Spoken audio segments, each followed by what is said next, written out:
Jesus got into it a lot with the Pharisees. If you've read the Bible, it's pretty clear. Even if you haven't read the Bible, you've probably heard people say it a lot of times. And one of the things that I'm going to have to go back here. We have the speakers moved a little differently because of VBS, and you guys don't like that screeching noise, do you? One of the things, there's a part where Jesus is talking about the religious leaders described to the Pharisees, and he says, you guys do all the little things and all the minute details of the law, but you miss out on the big things like faith and mercy. In that particular passage, he says they give a tithe of their herbs. So in the Old Testament law, the way that the priests were fed was by everyone giving part of what they had.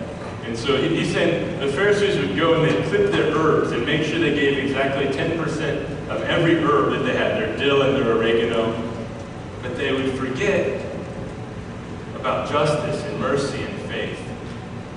They got so caught up in all the little minute details that they missed out on the big things that God was calling them to.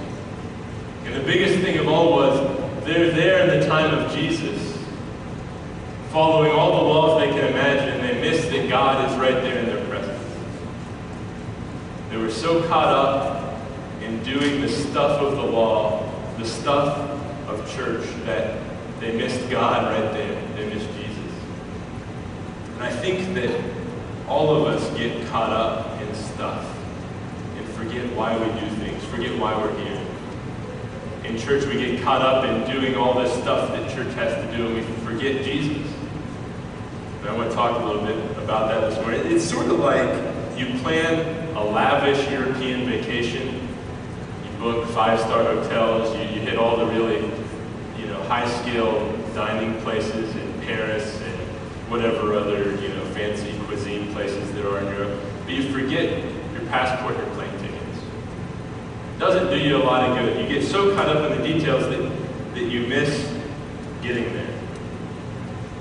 And how often we do that. I think fights are the best example. When we get in a fight with, our spouse or a kid or a family member or a friend, usually at first we're mad about something, but shortly after that we totally forget what it was all about.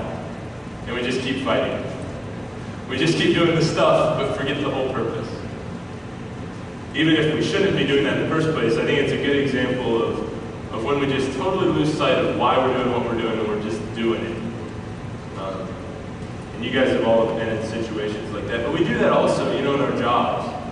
We get caught up in doing all the tedious stuff that we forget why we're living our lives. We get caught up in doing all the little day-to-day stuff that we forget who it is that we serve in our lives. We forget what the source of our energy in our life is. Even in doing charity, sometimes we just do it, we volunteer, we do the things that we've done because we're supposed to do it. We forget that we're doing it to make a difference in people's lives. When we take communion, we just come up and we take the bread. We forget that it's a special way to encounter Christ. And there's a problem with that, because when we forget why we're doing it, when we separate from the source of our life, we burn out. We don't have a reason to do it. And we miss out on the reward of it if we don't know why we're doing it. And it also sort of just fades from being something meaningful to being something tedious. How many of us spend our lives doing tedious stuff because we've forgotten why we're here and what the purpose is? And above all, we don't want to make the mistake of the Pharisees, that when Jesus is in their presence, they're so caught up in doing other stuff that they miss Jesus. And I'm afraid that there's a risk of us doing that in the church. And I think a lot of times in churches that happens. We do VBS, we come every Sunday morning, we do worship, we have Bible studies, we get busy with all that stuff, and we forget the Jesus that we're doing it for, the God that we're trying to get closer to in the midst of it. And it's easy when we're building a new church to get caught up in all the details, to get caught up in how many people show up, to get caught up in making sure that all our stuff's here, loading and unloading stuff, and being tired of loading and unloading stuff, and having to do it again next week. All those things we can get caught up in. But the reason we're here is connect people with God and with each other. That's why we're here. That's why we set up chairs. That's why we move in a sound system every Sunday morning. That's why we tell our neighbors where we are on Sunday morning. That's why we do VBS. It's not just because that's what churches have always done. It's because we actually want to make a difference in our community and change lives, not just to the kids, but the people that help too. And on Sunday morning, we're here to worship. It's not about just showing up to church so you can feel good, cross it off your goody-goody list. Some of us have that strong sense of guilt that makes us feel like we need to go to church for whatever reason. It's easy to forget that it's God. That's why we're here. That's why we're here. And the reason we're building this church is to change lives, so that God can change lives through us. It's not, I think the church is messed up, at least some parts of the church, in focusing on heaven and hell. Everything's about, what's going to happen.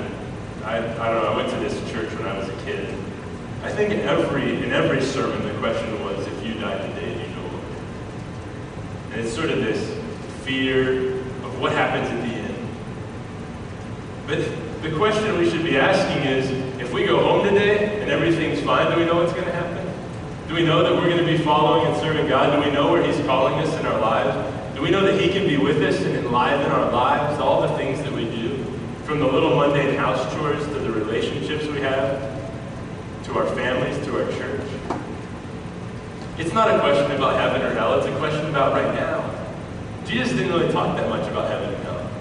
He talked about living.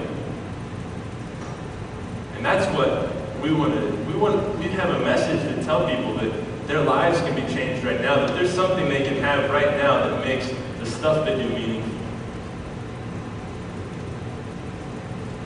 That's what we found. We have the shirts on, I found it. We don't just wear those because Phil said so. We wear those because we actually found something. We found that Christ was here, that we connected to Him. That we found a community of people that make a difference in our lives. That wants to reach out to the people around us. It's isolating to live in our neighborhood.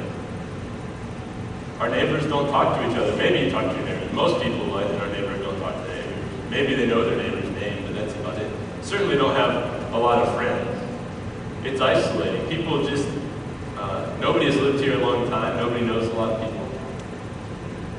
People need to connect. People need to connect with God, and they need to connect with other people. They need it in. When we're here, we're saying, I found it.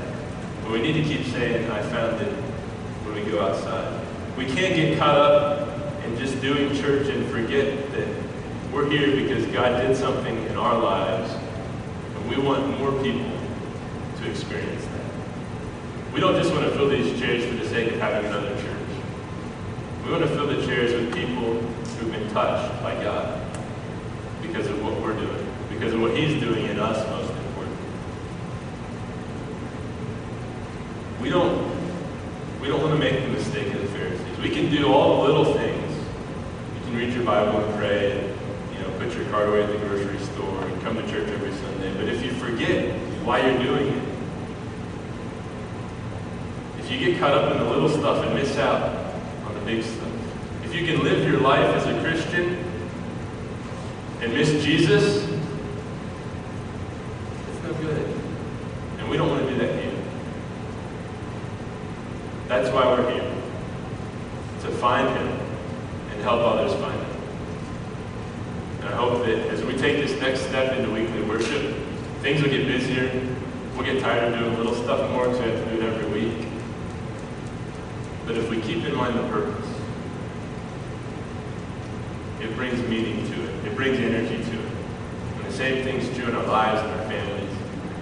That when Christ fills it, He's the source of it. It has purpose and energy in life. So let's not miss Jesus.